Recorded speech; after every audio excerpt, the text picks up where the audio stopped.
What's up mga kapuso? Ito po ang mga ganap na dapat po natin abangan dito lamang po sa My Father's Wife. Galit na galit nga si Robert nang malaman niya na buntis si Betsy at sinabi nga niya na hindi niya matatanggap ang bata dahil hindi naman niya alam kung siya nga ba ang ama o si Gerald. Sinabi nga ni Betsy na magpa-DNA test ito, ngunit sinabi naman ni Robert na hindi niya matatanggap kung ano man ang resulta ng DNA test na yon. Galit na galit din si Gerald nang malaman nga niya na buntis si Betsy at sinabi nga niya dito na wag niyang sasabihin na siya ang ama ng dinadala niya.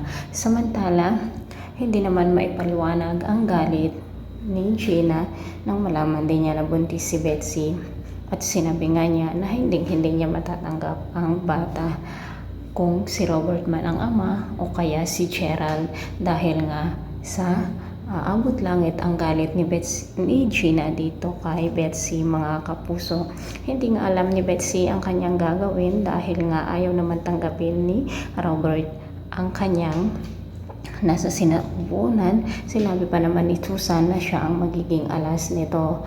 Nang sinabi naman ni Gina na siguradong si Gerald ang ama ng ipinagbubuntis ni Betsy, sinabi niyang lalaki dito kay Gina na hindi daw dahil nga nag-ingat sila at naalala nga ni Gina na gumamit nga pala sila ng condom noon. Samantala mga kapuso, nakapagdesisyon nga si Betsy na magpa-DNA test na lang upang malaman nga kung sino ang ama ng kanyang dinadala. At ngayon nga po ay lumabas na ang resulta. At dito nga po malalaman natin kung si Gerald nga ba o si Robert ang ama ng kanyang nasa sinapupunan.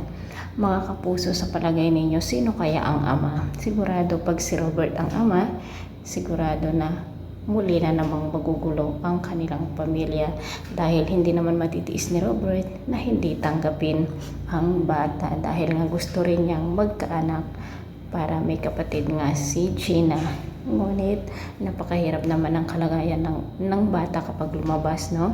So abangan na lang po natin kung sino nga ba ang ama ng pinagbubuntis nitong si Betsy. Maraming salamat. Bye-bye.